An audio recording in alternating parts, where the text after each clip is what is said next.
In today's video, we will be discussing circular motion. Throughout this video, make sure to keep asking yourself what is force and what is velocity, as these will be major themes seen throughout learning circular motion. Circular motion is simply the movement of an object along the circumference or outside of a circle.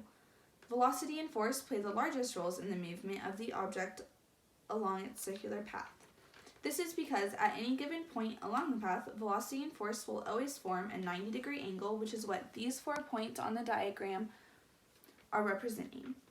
Velocity is always tangent to the circular path, while force is always directed towards a centripetal force. In the example I'm going to be using today, I will be using the revolution of Earth around the Sun to represent circular motion, force, and velocity. The centripetal force in this case would be the gravity of the Sun.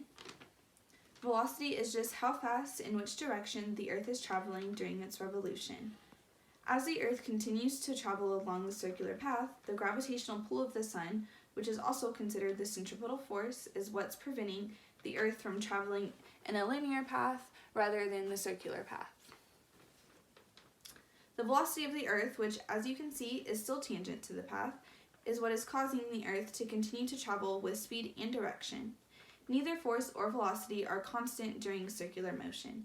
The only factor that will typically remain constant is the size of the object. The formulas that are used to find calculations pertaining to circular motion, which are listed here, will be the period, which is time divided by the number of revolutions, velocity, which is 2 times pi times the radius divided by the period, and there's 2 different ones used for acceleration, and you can use either one depending on the information you're given. The first one's going to be velocity squared divided by the radius, and the second one will be 4 times pi times the radius divided by the period squared. The last formula to use is going to be force, which is mass times 4 times pi times radius divided by the period squared.